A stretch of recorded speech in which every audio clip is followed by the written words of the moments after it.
방향대로 팔을 뻗어줘야 돼요. 이번 영상은 등이 굽은 분들을 위해서 준비를 했는데요. 등이 굽은 분들이 사이드 레이즈 있죠, 레터럴 레이즈를 할 때 왜 다른 사람들처럼 옆으로 벌리면 안 되는지에 대해서 말씀을 드릴 거예요.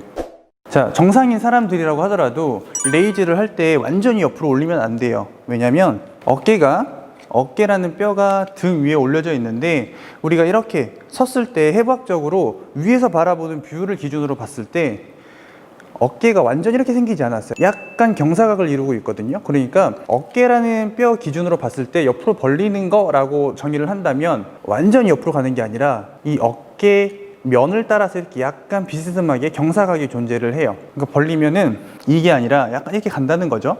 이거에 대한 이유는 등이 원래 약간의 만곡이 있기 때문에 그 위에 얹어져 있는 날개뼈도 그 방향에 맞춰서 형성되기 때문이죠. 자, 굽은 등인 분들의 문제는 그거죠. 등이 굽었다라는 거는 말 그대로 이렇게 라운딩이 더 심해졌다라는 건데, 아까 말씀드렸다시피 날개뼈가 어디에 얹어져 있죠? 등뼈에 얹어져 있죠. 자, 등뼈가 이렇게 굽었는데 날개뼈라고 가만히 있을까요? 같이 따라가겠죠. 왜냐면 그 위에 얹혀져 있으니까 그 모양을 따라갈 건데, 자, 그런 분들은 애초에 약간 이런 말린 자세가 나오게 되겠죠. 이런 자세가 나오게 돼요.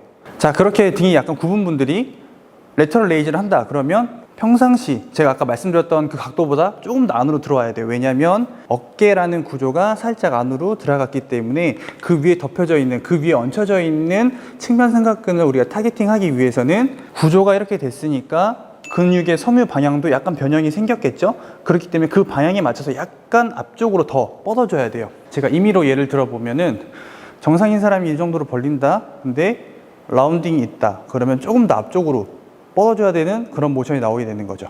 등이 굽었고 그 위에 있는 날개뼈의 형태도 그 굽은 등을 따라서 약간 라운딩을 그리기 때문에 그 위에 얹혀져 있는 측면 삼각근이라고 하는 근섬유를 자극을 시키려면, 올바르게 자극을 시키려면 약간 라운딩된 어깨의 면을 따라서 그 앞쪽으로 뻗어줘야 된다, 이렇게 생각을 하시면 되고요. 그리고 굽은 등인 분들은 이렇게 하기 전에 이 라운딩 된 거를 약간 풀어주면 좋겠죠. 그래서 스트레칭을 알려드릴게요. 자, 이런 벽 같은 데다가 대고 팔꿈치를 살짝 위로 얹으세요. 그래서 소흉근이라고 하는 근육을 이렇게 늘릴 거예요. 이렇게 늘린다는 느낌으로 스트레칭을 해주세요. 반대쪽도 해주세요. 이런 식으로.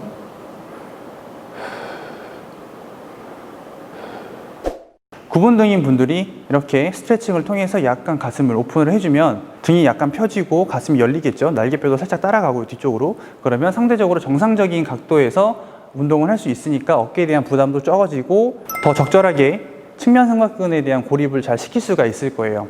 두 가지 기억을 하셔서 운동을 할 때 한번 적용을 해보시면 좋을 것 같아요. 지금까지 트레이너 서동비였습니다. 감사합니다.